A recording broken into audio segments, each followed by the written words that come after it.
LoveLine. LoveLine is meant for an adult audience. LoveLine may contain sexually oriented content. Listener discretion is advised. This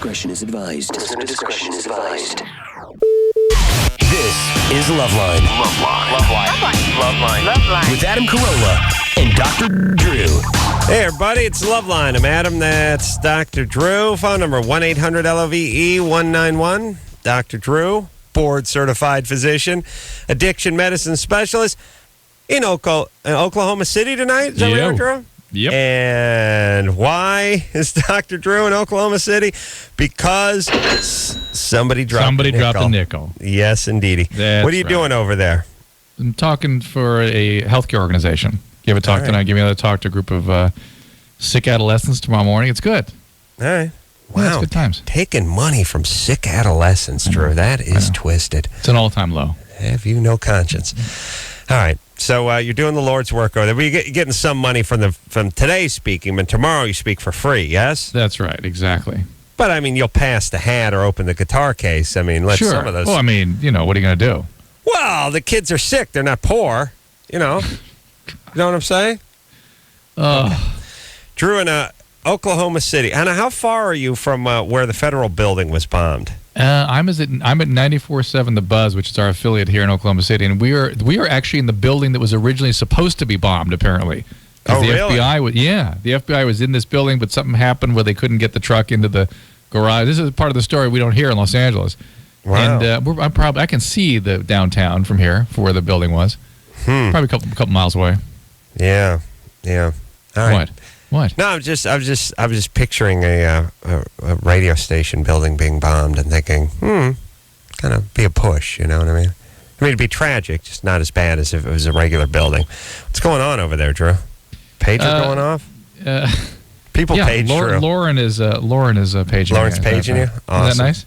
Good She's times. the world's greatest producer. I was about to say, Drew, you've been doing this goddamn show for 21 years, and yet people still call you at 10:03 every night. Every night. What? And then my next tirade was what kind of idiot would call it, but it was Lauren.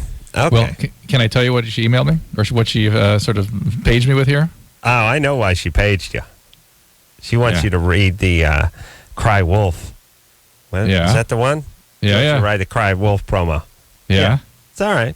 You do so it. Here you go. Right. Oh, you have it? You have it? Yeah. It's what she paged me with.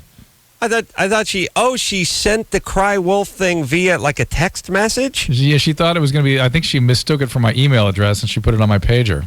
Oh, all right. Well, go ahead and do the plug off your pager. So here you go. So she's upset, by the way. Lauren's upset because she's not going to go to the Tori Amos concert this week. No. Uh-oh. Why not? Yeah. That's more than upset. That's like suicide time for her. She's got to do some work or something. Yeah. Oh. I'm upset that I am going to the Tori Amos concert this week. Yeah, nice. I don't have the heart. All callers who get on the air tonight who are 18 years of older will receive 2 tickets to see Cry Wolf. It's about a group of students who create an online murderer who comes to life and kills everybody. Mm-hmm. And everyone who gets on the air, who gets the tickets, will win to qualify for a drawing to see Block Party, who did the movie soundtrack, anywhere they play in Europe. Adam. This Friday, You Lie, You Die. I'm telling you, that is Wolfman Jack's catchphrase, and that's where the wolf thing comes in this Cry Wolf. If I'm lying, I'm dying. I'm telling you. But we looked for it on the internet, and we couldn't find it. I know. It's driving me insane. Where is Jamie Kennedy? Where is Jamie Kennedy? Wasn't he supposed to be in there with you tonight? No, but way to keep track of the guests. What? Jamie Kennedy is not coming in here tonight. Look at the wall. Look what's on the wall and window. The Bravery last night. Huh? Nobody this night. Oh, it got canceled. Okay. Trapped, Jenny McCarthy, Alana Eubank, and let's see, Jeff Probst. Ooh, Survivor. Nice. Survivor. His girlfriend, Julie? I hope so. Yeah, I figured. Little Indian maid. Well, that's right. She's right in your sweet spot, isn't she? No, but she is on paper, but for some reason she's not, but she's cute anyway. I mean, I'm into her, don't get me wrong. But, I love Jeff Probst, and I love Survivor, and that started tonight, so I'm watching that. Did you do the dance? Oh, I got screwed on the TiVo. Let me tell you something. That TiVo, after, what happens? Let me tell you what happens with TiVo. You get a little soft after a while, and you just start thinking the thing kind of knows what you're doing. Right. And it's like, the TiVo knows I watch Survivor. The TiVo knows I'm a huge Survivor fan. And it's like, hey, the premiere of this new episode of Survivor coming on this. And I'm like, yeah, TiVo's got it covered. TiVo doesn't know. Oh. Well, what it is you get that season pass going from last year, right? Right. So what happens is you get soft because you watch 150 episodes of Survivor and you never TiVo one of them because you just got the season pass a year ago. Right. But now it goes away and you get soft and you don't get your Survivor. And I don't get to do my crazy Survivor dance. Yo, hey, yo, hey, yo. Crazy, the dog looking at me like I'm retarded. Yo, hey, ho. Does your wife want to call the police or something when you do that? No, it's the only thing she likes about me. My Survivor dance. It's down to that. It used to be sense of humor. It was many, many things, but now it's just down to my retarded novelty Survivor dance. And it's always accentuated because I'm in either a towel or a robe when I'm doing it. Before we just sack here. Everywhere. Oh, just that's disgusting. Sackle wave. Scrotal wave. Yeah, scronami. We're hitting an all-time low here. Prodigious sack. All right. Yeah. Well, hey, listen, Jeff Jamie's not here, but yeah, good. Jamie Kennedy's not here tonight. Why, I don't know, because last night it was on the window. You know what, though, Drew? I'll tell you why I sort of disagree with that, because I always glance up at it, and I wasn't thinking about it when I came in tonight. I knew we had no guest tonight. All right. And but there's a guy here sitting in the studio with me who is the morning show host, Mo, from 94.7 here, The Buzz, and he is a huge Adam Carolla fan. This is like a major thing for him to be able to say hi to you. Wow. Yeah. Nah, I kind of like to get on with the show, Drew, if that would be cool. His guy's going to break into tears in a second here. Come on. Well, I mean, it's just the kids, they're... Mo. Hello, Adam. Mo. How you doing, happening? Man? I'm doing good. How you doing? I'm doing good, man. I can't believe you stayed up. You have to do the morning show tomorrow? Well, it's like a dream of mine to talk to you. And I couldn't even sleep. I tried to go home and take a nap. I couldn't do it because it was you, man. And he waited he waited until Too Late with Adam Carolla was over before he came over here to do this. Exactly. Oh, you are so awesome, Mo. I do. I watched the show with my pants down. Awesome. And is there a 2-hour difference to Oklahoma City from here? Yeah, it's midnight here. It's midnight, and are you really on the air at 6 a.m.? Tomorrow. Yeah, I am. Wow. Actually, I'll be sleeping here. I'm actually sleeping here in the couch in the studio. Such commitment. Yeah, it's nice. All right. This is a real radio guy, Adam. Not soft like you and me. Listen, Mo, I got to tell you, too, I'm a fan of yours. I dug some of your air check tapes out of Kevin Weatherly's garbage and listened to them on the way home. They were awesome. Awesome stuff. Was it right below yours? Oh, baby. No, I'm the only guy on the air hopes Weatherly doesn't hear him. Yeah. Oh, that's the truth. We meet with our program director, and the only note is, Adam, stop talking. Yeah. Don't talk so much. Does it suck to meet with your program director? Same over there as it does here? For Adam. Look, I mean, it's like saying at your school, did it suck to get called into the principal's office as much as it did at our school? I think it's a universal thing. Did it suck to get molested by your stepdad as much as it sucked to get molested by my You know what I mean? And I'm sure there's some stepdads that are worse than others and some principals that are worse than others, but either way, it's a long walk down that hall. You know what it is, Adam? It works like this. These people who are in charge of radio stations, if they were so damn good, they'd still be on the air. It's the truth. We're on the air. We know what we're doing. We're getting the numbers. If they were so damn good, they'd still be doing it. Adam. That's why I hate consultants. I hate all these people. Who are you to tell me if you were so good, you'd still be on the air? Adam. What number market is Oklahoma City, Drew? 226? Because you're heading into the fives, my brother. All right. All right, Mo, God love you. Fight let the him man. Answer one. Let him do one call. Let him do one call. One call. Right, Drew. What is this? Make-A-Wish Foundation? No, well, hey man, I got him on an hour on my morning show tomorrow. The least you can give me is an hour on yours. All right. An hour? Well, whatever. Are you high? Karen. Hi. You're 27? Yep. Yeah, you're on with Dr. Drew and Mo. And Mo? Yeah. You'll know me in about 3 years, I guarantee it. Yeah. When he stabs his wife. Uh-huh. Only if It'll she be all deserves it. over the papers. Yeah. Go ahead, Karen. You got a question? Yeah, I'm engaged to this guy. We've been engaged for about 3 years come December. Yeah. And, What's the question? well, he had originally, when we got together, he had told me that he was gay, but... Well, that's not something that typically goes away. Well, it has, though. I mean, he stopped seeing all guys and doing everything. And How could you be so I've known naive? gay guys before. All right, hold on a second. I wanna When hear a David guy, Allen Greer. but here's the thing too. When a guy tells you he's gay when you get together, either he's gay or he's just trying to get you to go away. Right. But she knew him well enough to know he was doing things with guys. He's gay. Yeah, but I mean, just think of what that sounds like in terms of how interested a guy is to be with you. Right. You know, it's like someone saying, "Could I get your phone number?" And you're going, "I don't have a phone." You know, I've known some gay men that kind of do that. They say, you know, I'm gay, I'm gay, but they sort of allow an intimacy to develop that, you know, it's not really fair to the woman oftentimes. Yeah, it's lazy, it's gay, it's gazy. It's gazy.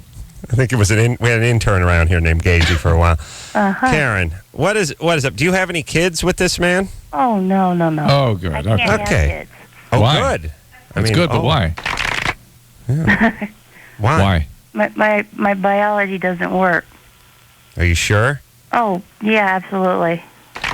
I have What happened? PCOS, which Dr. Drew knows about. Well, polycystic ovarian disease, that's what you're talking about, right? Yeah. Polycystic ovarian syndrome is what by why you put the S on the end. And that doesn't mean you're completely infertile necessarily. They did the testing. And you are. It doesn't work, no. Okay. All right. Well, good. Good times. And Well, this guy's not gay. necessarily, but... all right, this guy, we're thinking this guy's gay if he says he was gay before. Then it's like saying I was an addict. You're always that. You may do other things, you may change your behavior, but that's there. And with addiction, obviously, you can go on to other things, but with gay, you usually stay with it. Well, I'm thinking if that's it, maybe he just wants to settle down for security. I mean... Of course. Of course, he wants to not... A lot of men that are gay don't want to be that way or still want somehow to also have a family or have a wife and continue their liaisons. There's guys that do that. Also, they think about their parents sometimes. You know, here's an interesting thing. There's a beard kind of thing. Is Mo still hanging out? Yeah, Mo's I'm here. here. Mo, you're a straight guy, right? Yes, I am. But, you know, Mo reminds me a lot of you. He's got a porn habit that's prodigious. Yeah, like me and every other guy in porn. I mean, every Freudian slip. Every radio. guy, period. Every guy, period. And then radio guys, look out. Oh, But yeah. here's the whole thing. Do you think there's a certain amount of men out there who are gay, who feel guilty about it, who are, you know, in their late 20s, early 30s, and who are sort of waiting for pops to kick off or to go into the home or to do whatever before they really come out with it? Yeah. Like, without a doubt. Yes, that happens. Let's face it. I think a lot of guys who are going around who are gay, you know, still in the closet. It's because of how society's, you know, Or it's by how their they're going to parents. accept them, their parents, or whatever. Yeah, There's I no would doubt about say it. everyone always talks about how society is going to take it, but for most folks, it's Or probably your about dad. probably about the immediate family. Yes. Oftentimes. Of course, like everything. Oh, it's like that day. Oh, it would break mom's heart. And every time I go over there for Thanksgiving, she's always talking about grandkids, and Right. I could definitely see how that would go. Whereas I wish I was gay so I could break my family's heart. Or so you I'm just thinking get a about- reaction. I'm thinking about blowing a guy just so I can disappoint my parents. I don't think they'd react. Mo, come down here. We're going to partner up. You and I'm I? gonna- yeah, I'm You're going to. a pretty hot guy there, Adam. Yeah, I'm going to introduce you to my family. This is my new life partner, Mo. Wait, I want you to hang on a second. Mo, describe yourself. How tall are you? Oh God, Adam, I don't know if I'm your type, bro. About 6'3", about 275, 280. Perfect. Well, listen, I'm not going to blow you. I'm just going to make my family think I'm blowing you. And that's fine. Can I mooch off you? I know you got a lot of dough. As long as I can mooch, I'll be your gay partner as long as I can mooch with you. I'm just. You know what I'm gonna saying? need- Take me out to dinner for some lobster. When I'm going to need you, I will surf and turf you, my friend. Hey, let's do it, man. Let's do it. Here's what I'm going to need you to do, Mo. Here's what I need you to do, because I don't feel like I've sufficiently gotten back at my family. You know, They did it. They did it fairly. Why do you want to get back here? Oh, it's a long story. Shut up! Because it's payback time. That's why. Anderson, not a fan of Mo. Let me tell you, Anderson wasn't a fan of mine for the first 6 years. Just barely got over the hump. Oh, no. Yeah. Now, here's what I'd like to do. Hear me out, Drew. Tell me if you think this will work. My family did a lazy. Lazy is about the best thing you could say about their rearing of me. So what did I do to repay them? I got a job, then I got on radio, then I made a few bucks, and I leased my dad a car, then I got married to a nice woman. It's hardly payback. And then you bust their chops every night on the radio. Yeah, but they don't listen. That's why I can speak about my plan freely. Okay. So here's my thing. What I'm going to do is, Mo, I'm going to fly you out at your own expense. Yes, that's fine. That's no problem. I'm going to need you to wear cut-off sweatpants, flip-flops, and a wife beater. All right? That's basically what I'm wearing right now. Yeah, all right, that's what I want you to wear. Yeah, in a leather fanny pack, because you're not going to have pockets in the sweatpants. All right. I'm going to bring you over to dinner, and I'm going to just make the announcement that I cut Lynette loose, and that I woke up and I realized I was living a lie, and Drew helped me discover myself. And you cut Jimmy loose. I cut Jimmy loose, and you thought it'd be all about him, but no. I want you to meet Mo. And Mo and I have been carrying on for some time. No. So slow down. No, Mo, my life partner. My life partner, Mo. And here's the thing. I'll do that thing where it's like, don't try to talk me out of it. This has been going on for a couple of years now. I didn't want to say anything until I was sure. And then we're going to French kiss. Then later I'm going to vomit out. I'm going to vomit out in the driveway. But we're going to kiss in front of them. And I'm going to rub your belly a little bit. And I'm going to call you monkey nipples. And then I'm going to announce that there'll be no grandchildren and that we're leaving. And that'll be it. Now, my question is, when they start flipping out on you, should I start to cry then? It'd be awesome if you cried and masturbated. Because I want at the same time. I'm going to explain to them that you're sexually compulsive. Okay. And I'm going to see if I can't get my dad to vomit. I'm going to explain that I realized that not only I was gay, but I was a bottom. And that... And I'm with a man who's sexually compulsive, but he fits my needs. And he wears the sweatpants for easy access. Right. I think I can handle that, dude. All right. Thank you, Mo. Put this on your air check tape. I'll get out of Weatherly's garbage can in a week. All right. God love you, Mo. 94.7. That's right. The Buzz. The Buzz. No, they don't do that here. All right. No. If you kicked Mo out of the studio, yeah? Yeah, he's gone. All right. Good meeting you, Mo. God love you. Tom. Yes. 23? Yes. You suffer from premature ejaculation? Yeah, I should probably let you know first. I broke my leg in October of 01, so I started taking... I spiral fractured my tib and fib into 11 pieces. So you're an opiate addict now. Ooh. Hi? You're on opiates now. Well, I was on Vicodin for... I couldn't walk for 4 months. I was on crutches. What are you taking now? What do I take now? What do I take now? Nothing. Okay. So why did you... I've been to L.A. and I've been to Detox.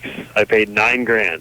Wow. And to recommend to anybody listening, if you have the chance to not take Vicodin, don't do it. It just about wrecked my life. I'm a middle class family person. My dad owns a successful business. I have a great family, and the Vicodin just about ruined my life. Tom, let me here. And how did you shatter your femur? Tibia. No, my tibia. On a motorcycle. That's a motorcycle. Yeah, that's a typical motorcycle accident. All right, here's the thing, everybody. I have seen Vicodin sort of get a grip on people that normally that drugs didn't take hold of. Well, I don't smoke pot. I mean, I don't anymore. I don't. I smoked pot probably 5 times in my life. I don't like doing it. Yeah. Now, Drew and I get in this argument all the time because Drew is always, well, you have to be an alcoholic otherwise. But all I'm saying is, I do not. After my detox, I have not done anything. I do not drink. I'm just saying you have to have the genetic. Still argue you're an alcoholic. You have to have the genetic heritage of alcoholism. Well, right. then But see, I'm I got to talk. It's more widespread than we know. All I'm saying is I know people who have somehow made it through 40 years of life without getting hooked on anything and then ran into a little trouble with Vicodin. And that just means if you can take something else for your pain, it's probably a good idea. Although I don't know what that substance is. Well, it's always opiates. That's the only thing that's going to work. So all the opiates are the same. It's not unique to Vicodin. It isn't. It's just the most popular. It's just one that's widely available. And whether it's OxyContin or Percocet or Dilaudid or Demerol, whatever it is, they're all the same. All going to do it, yeah. All going to do it. And so the trick is don't take the stuff for more than a week. That's the bottom line. Yeah. Yeah, for me, it just don't do anything for me. Well, you don't take enough of it, I guess. Oh, listen, I tried. Ugh.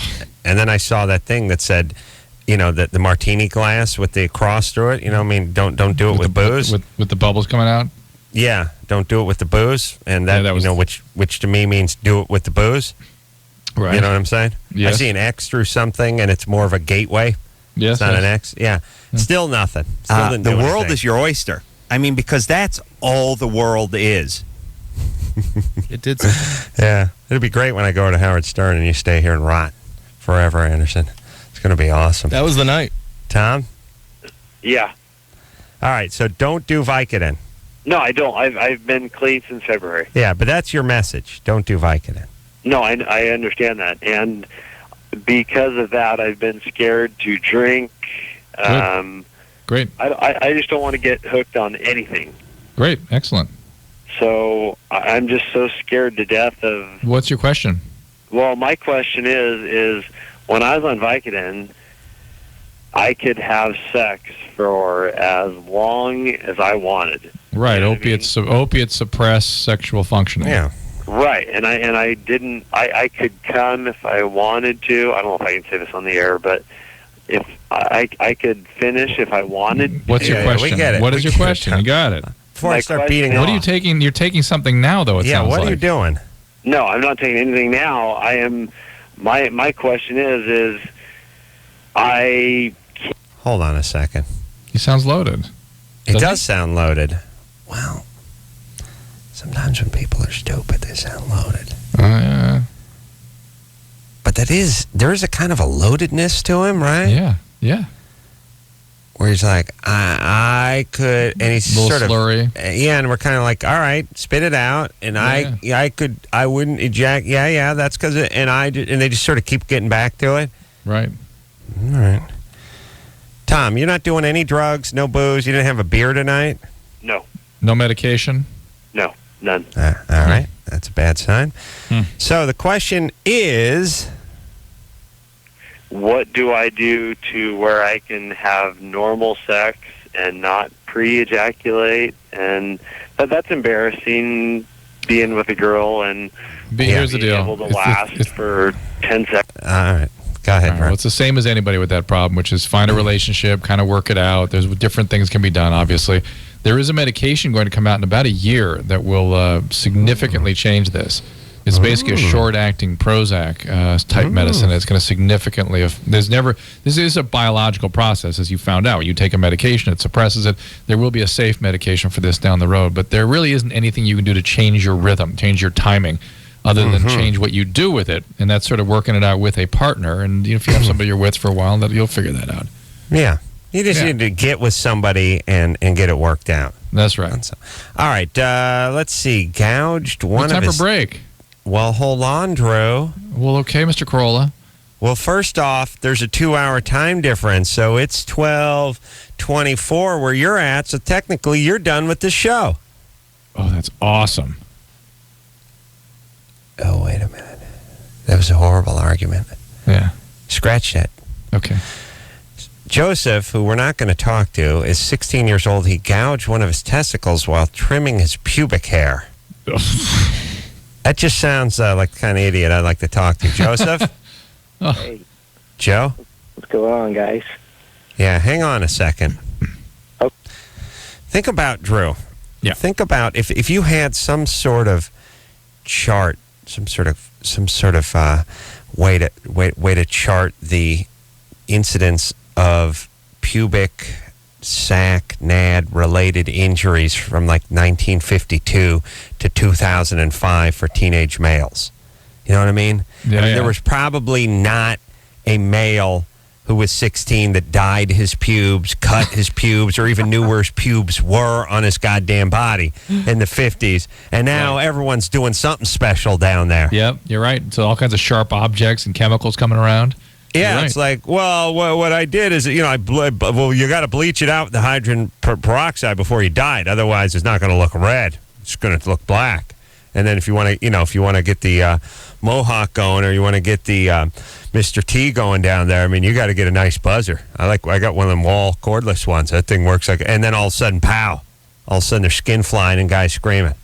And add to that what guys are doing on BMX bikes and motorcycles and stuff. You know what I'm saying? And skateboards. Never been a worse time to be a scrotum sack. To be a testicle. This is it. Yeah. Oh yeah. The sack is really just a Boda bag, and then the testicles like the wine inside. Right. That's heavy. Yeah. All right. Yeah. Let's take a break. Yeah. Thanks. Hey man, worst invention ever. That Boda bag. Everything tastes like a moose. Everything just tastes like a moose took a crap in it. Boda bag seems cool. That's one of them leather canteens. Seems like a great idea. You get to hold it over your head and squeeze wine into your mouth. 70s thing. You know what I'm saying? Yeah. Yeah, it's awesome. It's like drinking out of water that's been sitting wrapped up in a leather car seat and out in the hot sun for a couple days. It's a great invention. Yeah. But it's cool when you're skiing, squeezing in your mouth. Drew, did you have a Boda bag? No, but it seemed like everyone around me did. I hated them. The people take them skiing all the time. Yeah. God. All right, let's take a little break. Drew was the nerd with the canteen. We'll take a quick break. We'll be right back after this. LoveLine. We'll be right back. Call on the 1-800-LOVE-191. Apple has done it again. They took everything you love about the iPod and shrunk it. The impossibly small pencil-thin iPod Nano puts up to 1,000 songs in your pocket. Available now in signature white or a very sleek new black design. Check it out at apple.com.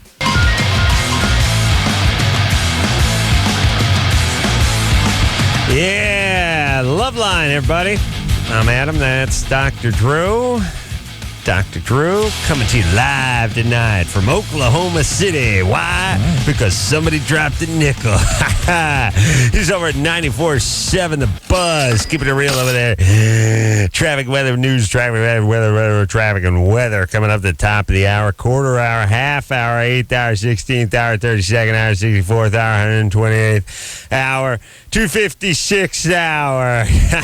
Weather, traffic breaking in, and when news and traffic breaks, when wind breaks, we'll be breaking in. Tell you what I'm talking about right now. Drew, we might be checking some temperatures later on out here in the Southland because a lot has changed since you left the town 12 hours ago.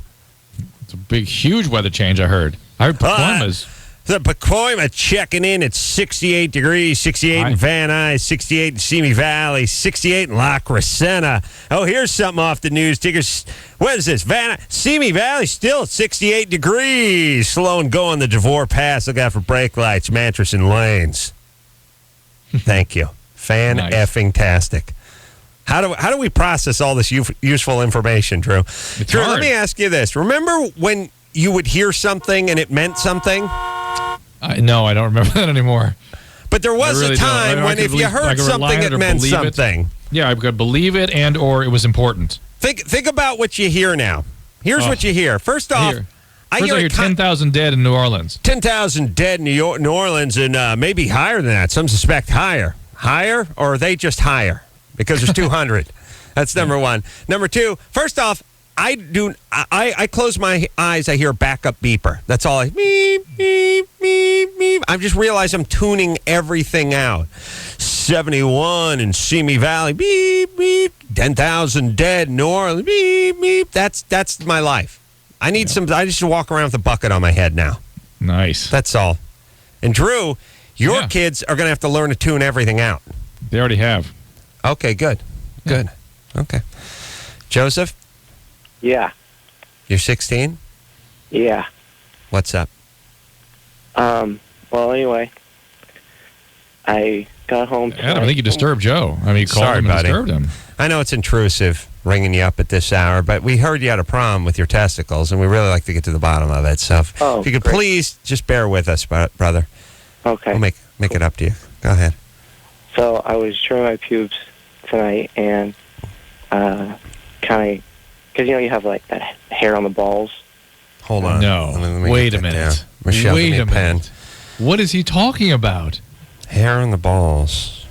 All right. I'm whatever. I'm confused. still listening. I'm still listening. Go ahead. Special, but I have it there. No big deal. And I was trimming it, and it kind of gouged it, if you will, my right testicle. What gouged it? The scissors. Scissors. I have a policy. I think it's Adam's policy, too. Sharp objects? No. Keep the sharp away from the junk. Yeah. You know, they have scissors that are actually rounded at the very end for like trimming your nasal hair and your ear hair and your junk hair. I don't have any of those. Yeah.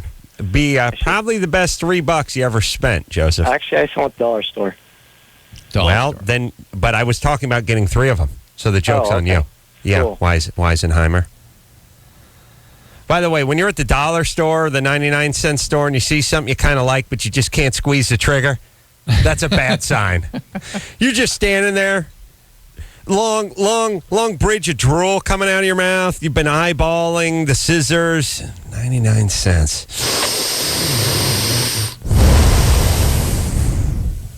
I do need a pair.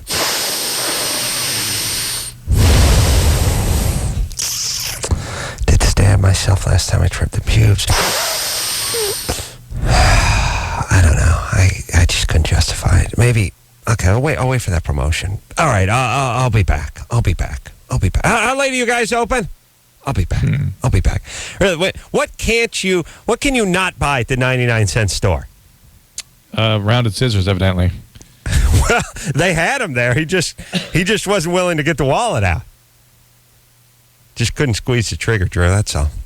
It's tough. All right, he's fine.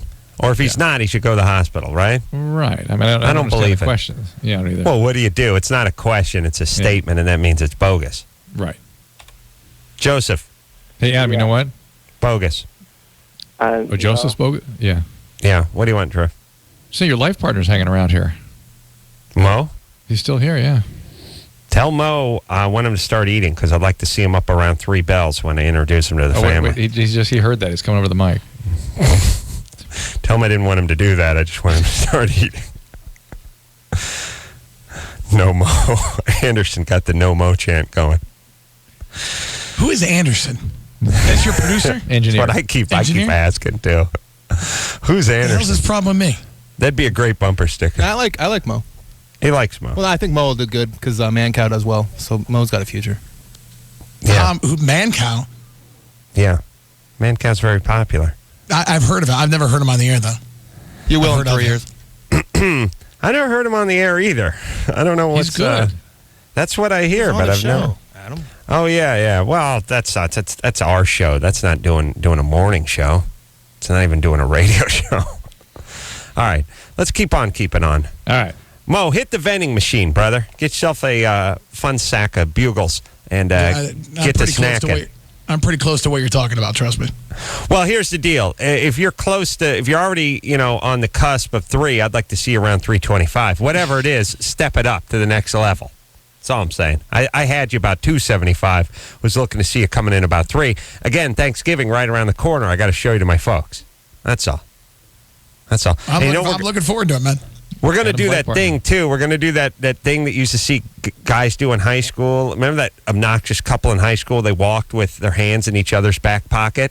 Oh, whoa. Except your dad will vomit right then. You don't have to do the French kissing. Well, this is better because Mo's going to be wearing the cut-off sweats. I'm just going to have my hand tucked inside the belt. You know what I mean? It won't be tucked. It'll be lost. It'll be lost in this prodigious crack. Right. It's going to be awesome. Yeah. All right. Drew, who do you want to talk to? Do you want to talk to Jessica, Painful Sex? Do you want to play the David Allen Greer thing for Mo? Oh, the names? Yeah. All right. I wouldn't mind hearing Dag's. Right. It's our new favorite thing. Dag turning Drew's birth control contents into black kids' names. 100 micrograms of ethinyl estradiol, which is ethinyl estradiol. It's the progesterone. It's the levonorgestrel. And where's levonorgestrel? Or the norethindrone. Put that wiffle ball back down. Come in the house. Joe behind. I'm sick of these kids, man. I'll tell you, I just walk around all day hearing David Allen Greer's voice converting things into black kids' names. Medical terms, medication. Good. It doesn't matter. It doesn't matter if it's a make of car. It doesn't matter. I just hear somebody say a word, and I just convert it. I look at a menu, and I see Stromboli, and I just hear David Allen Greer yelling for Stromboli, get in the house, and I start laughing. So, Mo, when you and Adam get together, for his birthday, he wants me to bring out the Stedman's Medical Dictionary and the Physician's Desk reference and just start calling out words that appear in these tomes. And so with David Allen Greer standing there just converting stuff into his mama. Did you ever notice, I don't know if you, I got a buddy of mine who works at a hospital, and there's names, and I don't want to say it like this, but black people names, I don't know if you've ever heard of, they're like, Orangelo, there's Orange Jello. There's yellow gel, or what is it? Lamangelo. If you look through the list of black names in a hospital, there's orange jello, green jello. There's lemon jello. Honest to God, I never could figure that out. Well, they're resourceful folks, and they improvise too. I think that's one thing. I think Whitey comes in preloaded with a name. You know what I'm saying? Dave, I think the people, Steve, Tom. I think the people of color see their kid and decide what you know what I mean. Like, here's what it is. Here's what it is. It's free. It's a free hand. Well, no. Here's the deal. Yeah, when you get a dog, abstract expressionism versus some sort of highly rigid art form. That's the point. We're too uptight. Like, here's what I mean. We name our dogs before we see them. Yeah. They see the dog and then name it, because you don't want to call a Bowser a Skipper a Chief. You know what I'm saying? You have to see the dog. You don't want to call some short-haired dog Fluffball. I think that's how the blacks name their kids. I think they see the kid and they decide what the kid looks like. Because that's why we have white kids walking around, and it's like we got guys named Gerald that don't look like Geralds. We got guys named Mike that don't look like Mikes, or Fredericks that don't look like Fredericks. Black kids all look like their names. So what do they do? Name them after they're 5-6 years old? Don't they all look basically the same when they're born? Oh, how dare you? How dare you, Mo? Don't they? No, white kids look the they same do when they're not. born? No, they do not. They look very, very different, because we're all different, and you cannot judge. But when you're born, you look the same? I really do think they look at their kids, they decide what they are, and they give them a name that works according to them. And that's the way you should name your kids. And when I get my wife pregnant, that's what I'm going to say. Instead of looking through a big fat book, if it's a girl, if it's a boy, let's look at it. Like I said, you get a dog, you check out the dog, you see what it looks like, and then you name it. How's that going? I'm going to name my kid Pink Mucus. How's that? Or just meconium. Go meconium. Meconium. All right. I'm going to check it. I don't know, Jerome. We're trying to get pregnant. Please. Yeah. Please. How's it going? How's it going? Well, what do you mean, how's it going? She's not pregnant. I'm just asking how it's going. You're moving along, and you got some plans. We're trying. Yeah, we're doing things. Cool. We're doing things. Nice. Come on. Maybe maybe God doesn't like me. Could you imagine not having more of me in the world? Oh, whatever will we do? All right, let's take a break. All right. We're going to come back. We'll talk to Superfan. She suffer from severe depression. That's a bummer. Bumps on the penis. That's nice. Ooh, that's good. Painful sex. That's always a strong one. Nice. Good, yeah. All right, all that after this. Hello, this is your radio. LoveLine will be right back. Apple has done it again. They took everything you love about the iPod and shrunk it. The impossibly small pencil-thin iPod Nano puts up to 1,000 songs in your pocket. Available now in signature white or a very sleek new black design. Check it out at apple.com. Yeah, it's LoveLine. I'm Adam. That's Dr. Drew in Oklahoma City tonight. Yeah. 94.7 The Buzz. Phone number 1-800-LOVE-191. You should watch my show on Comedy Central tonight, 11:30, because like your life partner did. Do a movie review. Yeah. Wow. Stirring, powerful. I reviewed the movie Gremlins. Very timely. Well, it's only 24 years old. That's all. Oh, no, it came out in 84. It's only 21. Oh, it's only 21 years old. Brand new. 85, 84, 85. It's practically brand new. Still got that new movie smell. Yeah, I don't want to review new movies. I'd rather review, you know what you should do? Guys review movies that no one has seen, and then they get away with murder. Like I saw Siskel and Ebert, or Siskel, Ebert and Roper, or whatever. They reviewed Red Eye. Red Eye blew whale ass. Red Eye sucked. But the point is they both gave it 2 thumbs up, and I just sat there watching them going, oh, okay, well, this is a looker. And then I went and saw it, and then I got angry later. But if people had the balls to review a movie that was, if they had the huevos to review a movie that was 10 years old that you saw 3 times, then you could argue with them. Right. All right. Hey, Drew. Yeah. You know how last week I got obsessed with the similarities between super rich people and super poor people? Yes. And how poor and rich people shared more similarities than the middle class did with either the poor or the rich. And I think a lot of people know that in terms of sort of the liabilities of being really poor or really rich. But what you clued into is that some of the sort of nondescript or ancillary qualities also were shared, like having upholstered furniture outside your house. Yeah, if you have a sofa outside, either you have a beautiful pool with a cabana area or it's just on your porch and it's bad. Your cousin has crashed out on it. Yeah, it's bad. Yeah, I thought I would call it rich man, poor man. Ooh. The junior, you know what got me thinking is the names. More juniors. You know, there's more people naming themselves after themselves that are either really poor or really rich. It's not a middle class thing. I also, come to think of it, the crazy names, too. The Thurstons and things like that. Super rich, super poor. Here's another one I was thinking about. The spending time in a bathrobe.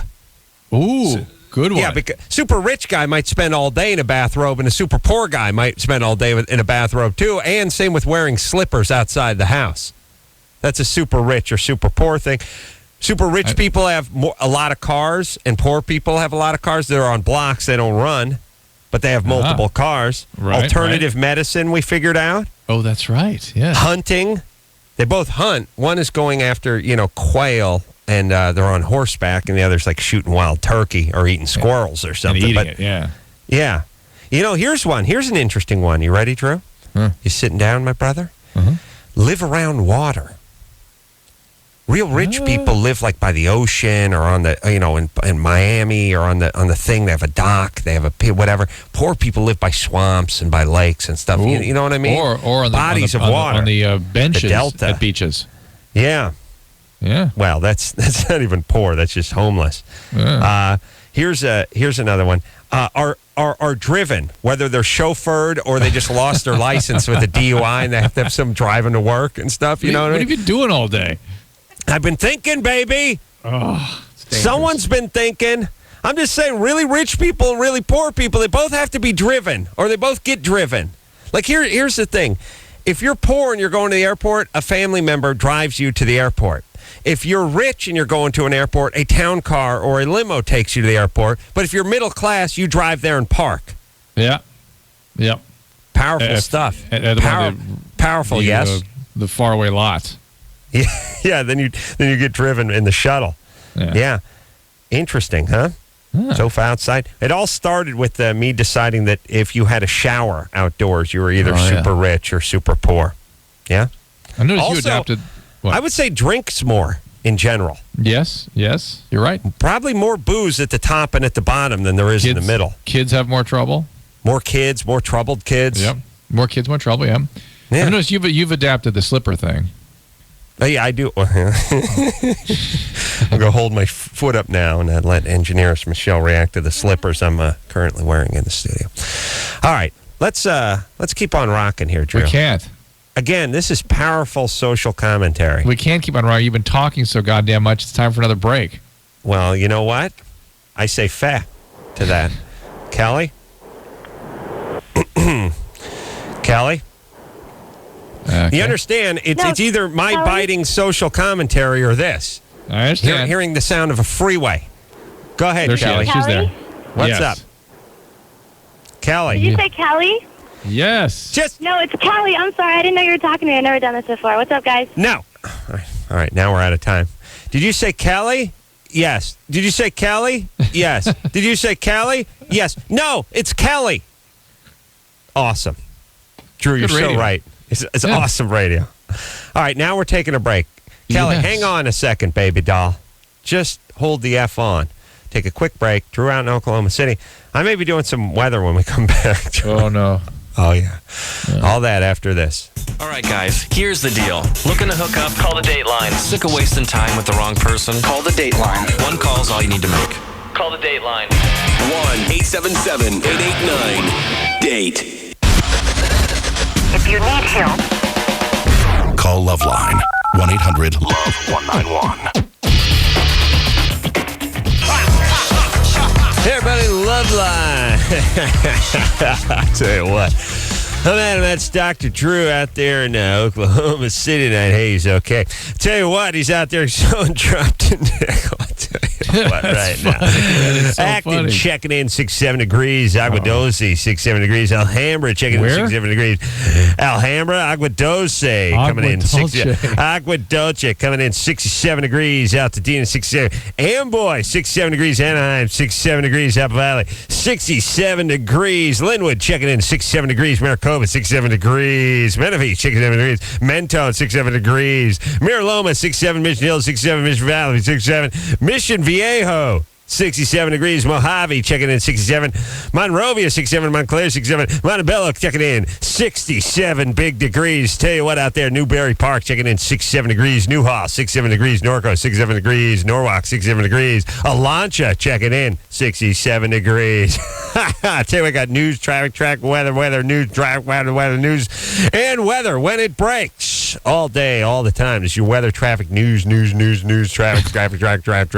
news, and weather station. I'll tell you what, check it in every half hour, every quarter hour, 8th hour, 16th hour, and every 32nd of an hour. Oh, this just in. Aguadose Canyon checking in 67 big degrees out there. Apple Valley, 67 degrees. Banning coming in 67 degrees. Bear Valley Springs checking in 67 degrees. Barstow, Bassett, 67 degrees. Baldwin Park, 67 degrees. Banning, 67 degrees. Bel Air, 67. Bell Canyon, Bell Gardens, all checking in. All the bells accounted for. 67 degrees. No whistles, thank you. Just the bells. Let's hop back on the phones. What do you say, Drew? All right, let's go. Drew, what's the temp out there in Oklahoma City? 68 degrees. 68 degrees? You sure you don't want to check that temp again? 69, you're right. You're absolutely right. Way off. 67 degrees. It's not 69. 67 degrees. Okay. Drew, do you not know the joke? Yes, got it. You're going the wrong way, buddy. It's 68. You're supposed to go down to 67. You went to 69. You said 67 like 128 times. I know. It's trying to be a little different. And well, knock it off. I will. But when you went 69, did you think I said 69? No. You're so lucky you're not here. Kelly? Hi. So you have I'm sorry about earlier, guys. I've never called a radio station before, so I was kind of like all nervous. Well, I'll tell you what you can expect when you call a radio station. Weather, and more weather, and then traffic, and then more weather. It's actually 65 in L.A. right now, though. I have to call you out. L.A. checking in at 65. Monrovia, 65. Montclair, 65. Montebello, 65. Monterey Park, 65. Montrose, 65. We're only in the M's. Moore Park, 65. Moreno Valley, 65. Marengo Valley, 65. Do we need a Moreno Valley and a Marengo Valley? We have both? We got a Moreno Valley and a Morongo Valley. Seems like we're pretty much covered in the valleys that sound like moron. And they're close, too. Mount Valley, Mount Baldy, Mount Wilson, all checking in 65 degrees. What's up, Kelly? Yeah, I know. That's the whole thing. Like, can't we just expand Morongo Valley or expand Moreno Valley? Do we need both those crappy sounding valleys right next to each other? I thought just Morongo. I didn't know. Valley. Yeah. Mm-hmm. Yeah, and how do two valleys get that close? Doesn't one of them have to be a mountain? Go ahead, Kelly. I don't even know where that is. Go ahead, baby doll. Anyways, here's my thing. I have a new boy, and I'm so in love with him. I think he's the most awesome thing ever, but I'm kind of like a serial cheater in a way. But not with him. I want to change it. You know what I'm saying? Yeah, no, what? She wants to change. What's happened in the past? I I don't like sleep around with them, but like my exes will call me or they'll write me little letters, and sometimes I tend to give into it, and like I'll have a boyfriend, but there's something fun and like sneaky about seeing someone else on the side, like just hanging out with someone else even though they don't know you are. I know. How old are you? So awful. She's 20. What?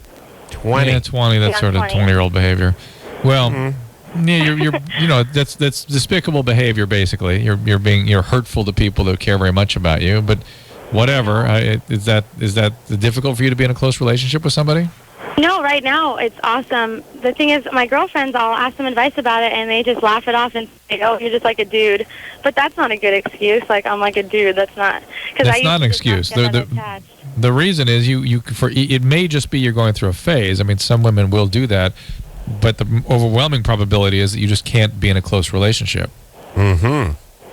And that's because But the guy I'm with now, he knows about my past because he knows my friends and they've told him. And I try to tell him that it won't be that way, but like right when I was on the waiting for you guys, my ex-boyfriend called on the other line, and I'm just like, what do I do? All right, look, Kelly. Here's the whole thing. It's like whenever I think don't masturbate, I begin masturbating, and the fifth time I say don't masturbate. You can't just walk around thinking don't cheat. You're going to do it. Don't drink, don't smoke. Right. Whatever you do, you'll just do it. Right. Just relax. You like this guy. You're attracted to this guy. No, her current guy or her ex-boyfriend? No, the current guy. Yeah, she likes him. You're attracted to him. You like him. Just go ahead and stay with him. Don't keep shouting in your own ear, don't cheat. But here's the other thing. If you're trying not to smoke, don't hang out with smokers. Don't go to the lounge at the airport and sit with the smokers. And if you don't drink, don't go to the bars if you don't want to. Don't get into that situation where the ex-boyfriend calls and says, "Oh, you're really good with computers. Could you come over to my house and just help me out?" Don't do it. You'll put yourself in that situation. Right. Don't put yourself in harm's way. Don't let the train leave. Don't even go into the train station because the train will leave the station. Right. But but Adam, we're not getting at why she feels so compulsed to treat. She has to sabotage relationships. All right. Well, let's get to that. But first, let's get to some more weather. City of Commerce, check it in, 67 degrees. City of Industry, 67 degrees. City of Weather, 67 degrees. I made that one up, but it would be, But this is something fun. There's a City of Commerce, and then there's a Commerce. Nice. Do we need them both? We have two different? No way. There's two commerces.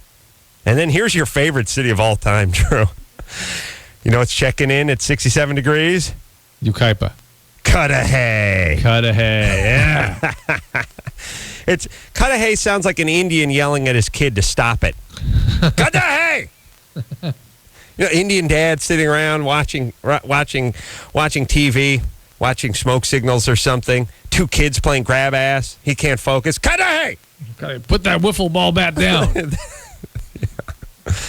All right. Well, now you start talking about weather, and guess what? Kelly hung up. You see what happens? See? Jessica? Yeah. You're 28? I am. What's up, beautiful? Hi. Well, I have been on the patch for like the last 2 years, and up until 6 months ago, I have loved it. But for the last 6 months, I'm spotting like continuously, even when the patch is on me. And in conjunction with that, I don't know if they're related or not, but like sex is becoming, it's not always really painful, but every once in a while it's so painful that I get really nauseous. One of the things, is it pain with deep penetration or sort of an irritation is when you start having sex? At what point? It's like right when I start having sex. Yeah, that's oftentimes that can be vaginal dryness from the progesterone in these hormone replacement, in the birth control pill or patch. Mm-hmm. Okay, so sometimes it takes using an estrogen cream or maybe an estrogen suppository will help that out a little bit. You talk to your doctor about that, and maybe that would correct probably make the spotting worse, actually. Mm-hmm. You may need a change. It's time for a change, it sounds like. You want any other medication? No, not at all. Okay. I tried changing to the Nuvo ring. Yep. But my doctor was just completely unresponsive. He's like, "Well, if you're spotting with this, then you're going to spot with anything else." And he wouldn't change me. He wouldn't change you to the Nuva ring?